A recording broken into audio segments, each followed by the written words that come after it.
Hi everybody, this is the Baseball Head, the amazing, spectacular, terrific, the great one, the people's champion.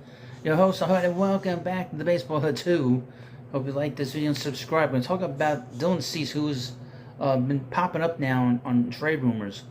Obviously, the White Sox have a new general manager, and it looks like there's a possibility that he may get moved.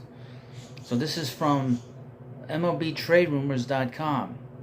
Dodgers interested in trade for Dylan Cease.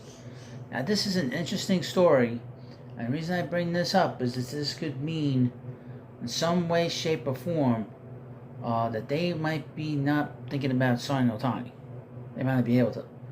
Isn't that a weird story about Ohtani saying that he doesn't want any leaks getting out? That's a weird story. That's a weird angle to this whole thing. That's very strange. Okay, the Dodgers and White Sox have discussed the possibility of Dylan Cease heading to the Dodgers. According to USA Today's Bob Nightingale, there isn't any indication that the trade is particularly close, or whether or not this was a due diligence inquiry from the Dodgers, given the club's obvious need for pitching. While the White Sox aren't exactly rebuilding, well, I think they are. New GM Chris Getz has directly said that he's opened the trade office as the White Sox look for ways to address their many needs. Thursday's trade of Aaron Bummer to the Braves saw Chicago they picked up 6 players for a middle reliever. One of the weirder trades I've seen in a long time. And perhaps 2 new arms to the starting rotation. One's Michael Soroka and Jared Schuster, new arms for the starting rotation, bring some depth onto a depleted roster. I could not believe that trade for a middle reliever who had a terrible year. What kind of special sauce they're gonna put Bummer in? Apart from trading Luis Robert Jr., Dylan Cease would be the biggest move the White Sox could make to quickly add a lot more talent to the organization. MLB Trade Rumors' Nick Leeds recently explored Cease's trademark, citing 14 teams that make sense as trade suitors, given Cease's past quality and his relatively inexpensive price tag over 2 remaining arbitration-eligible seasons. Cease is projected for an $8.8 million salary in 2024. I could see the Braves doing that. I could see the Braves making a move for this guy.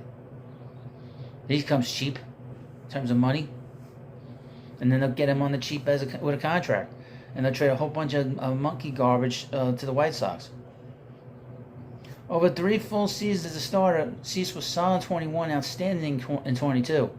And then fairly ordinary last year. From the Dodgers' perspective, Cease represents a much surer thing than most every other pitcher in their projected 2024 lineup and rotation. Walker Buehler returns from a 23 season entirely lost to Tommy John surgery. Dustin May will miss at least the first half of 24 due to flexor tendon surgery. And swingman Ryan Yarbrough is the only other experienced arm within a pitching mix that includes a lot of rookies and second-year pitchers.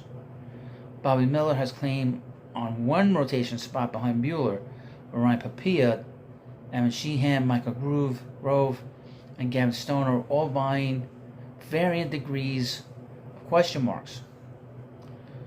Trading from this pitching depth might be a risk for Los Angeles, given all the uncertainty about their rotation. However, on paper, this is a good crop of young arms that would be attractive to other teams, particularly a club like the White Sox that needed controllable pitching. Speculatively, one would imagine Miller was off limits for the Dodgers in trade talks, but moving 1 or even 2 of the other pitchers might be feasible for a Los Angeles club that clearly wants to win now. Or LA might try to tempt the White Sox with some of his many quality position players in the minors. Top prospects Dalton Rushing and Diego Cartaya might have particular appeal to Chicago, since the Sox are very thin in the catching ranks. So, what do you think about that? Do you think that trade can happen?